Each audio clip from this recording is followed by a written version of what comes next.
Ya, kalau Allah Subhanahu wa taala Maha Kaya, dalam arti Maha tidak membutuhkan yang lainnya, kenapa Allah Subhanahu wa taala meminta atau memerintahkan hambanya untuk beribadah kepadanya dan barangkali juga melakukan segala macam ritual ya, bertasbih, sholat, kemudian apa saja untuk Allah Subhanahu wa taala.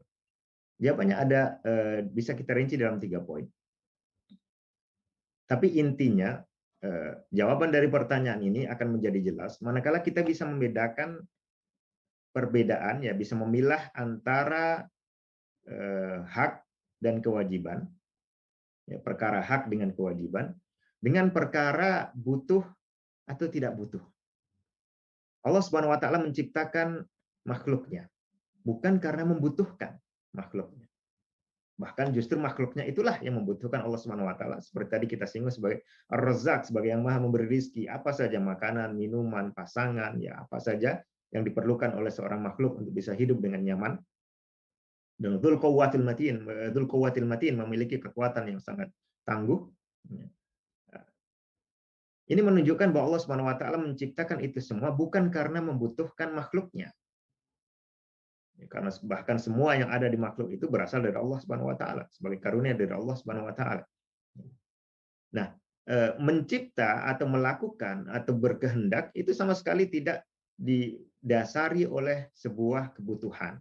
Dalam arti bahwa tidak menunjukkan, ya, ketika satu pihak itu melakukan perbuatan, itu berarti dia membutuhkan hasil dari apa yang dia buat atau dia perbuat. Tidak menunjukkan seperti itu. Ya. Jadi harus kita bedakan antara berkehendak ya dengan membutuhkan. Membutuhkan itu berarti manakala apa yang dia butuhkan itu tidak ada, maka dia akan kurang. Ya. Manusia misalnya membutuhkan makan, ketika tidak diberikan makan itu, dia tidak bisa memenuhi kebutuhan dirinya sendiri. Dia tidak bisa secara mandiri ya hidup tanpa disuplai oleh tadi konsumsi makanan, minuman, bahkan juga hal-hal yang lain semacam istirahat dan lain sebagainya. Ini namanya membutuhkan. Artinya kalau yang pihak lain itu tidak ada, maka dia akan menjadi kurang atau bahkan menjadi binasa.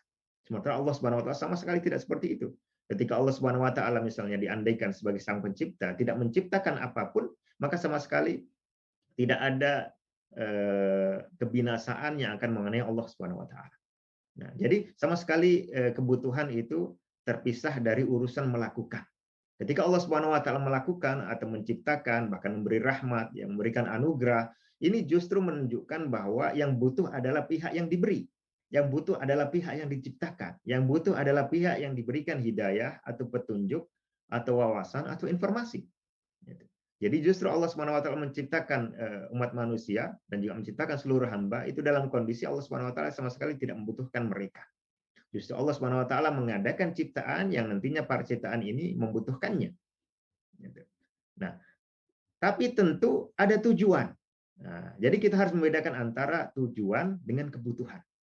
Tujuan itu berangkat dari rasa suka. Tujuan berangkat dari kehendak, ya, dan berangkat dari pengetahuan serta hikmah. Ketika Allah Subhanahu wa taala Maha mengetahui, ya, Maha mengetahui nanti apa jadinya ciptaannya. Lalu kemudian Allah Subhanahu wa taala eh, maha menginginkan, ya, maha rahmah, maha memberikan kasih sayang, maka tentu keinginan untuk memberikan kasih sayang ini otomatis nanti berwujud pada perbuatan untuk menciptakan pihak-pihak atau objek-objek, ya, atau ciptaan-ciptaan yang itu akan menerima kasih sayang dari Allah Subhanahu wa taala. Jadi yang namanya berbuat, berkehendak, apalagi memberi, itu sama sekali tidak menunjukkan kebutuhan. Oleh karena itu, ketika Allah Subhanahu wa taala memerintahkan manusia untuk beribadah, bukan hanya manusia tapi juga seluruh hambanya untuk berhamba kepada Allah Subhanahu wa taala, maka itu tidak menunjukkan kebutuhan. Justru seperti kita sampaikan tadi ada 3 jawaban, ya. Yang pertama adalah karena beribadah atau memuncakkan rasa cinta dan pengagungan ini justru merupakan rahmat bagi hamba itu sendiri. Ketika hamba itu serba membutuhkan, maka ketika dia menengadahkan tangannya kepada Allah Subhanahu wa taala meminta, ya, menghamba dalam arti meminta pertolongan, bantuan, bertawakal, maka di situ ada rahmat yang akan turun kepadanya. Jadi justru sebuah kebutuhan bagi sang hamba itu sendiri. Lalu ketika dia berhamba dalam arti memuji, memuliakan, mengagungkan, ya, mencintai, bertasbih kepada Allah Subhanahu wa taala, dia juga merasakan efek positifnya. Dia juga merasakan hatinya menjadi tenang. Ketika dia berzikir, ya, menyebut alhamdulillah, subhanallah, la ilaha illallah, meskipun tidak berisi permintaan, ya, tidak berisi permintaan atau doa, dia diberikan kebutuhannya, maka secara otomatis ketika dia mengagungkan zat yang memang paling layak untuk diagungkan, dia mencintai pihak yang paling layak untuk dicintai, maka otomatis dirinya juga menjadi normal, dirinya menjadi berada dalam posisi yang ideal, berada dalam posisi yang nyaman. Ini yang pertama. Jadi justru ibadah atau menyembah Allah Subhanahu wa taala juga menjalankan syariatnya, semua itu perlu dengan kebaikan. Ini adalah kebaikan bagi sang hamba itu sendiri. Lalu yang kedua, tujuan dari Allah Subhanahu wa taala meminta atau menuntut atau memerintahkan hamba itu untuk menyembah kepada Allah Subhanahu wa taala adalah karena memang diciptakan, ya, khusus ini dalam konteks manusia, ya, dan jin, diciptakan di alam dunia ini untuk sebuah ujian. Untuk sebuah ujian. Dari ujian itu akan kelihatan mana yang layak untuk diberikan kenikmatan luar biasa, ya, surga yang tanpa ada batasannya, dan mana yang tidak layak. Dan mana yang tidak layak. Ini yang kedua. Kemudian yang ketiga adalah juga nantinya sebagai prasyarat, ya, sebagai prasyarat untuk membedakan, ya, satu bentuk keadilan antara orang yang beribadah, ya, orang yang betul-betul tunduk kepada aturan Allah Subhanahu wa taala dengan orang yang mendurhakai itu semua, nanti akan jelas terbedakan.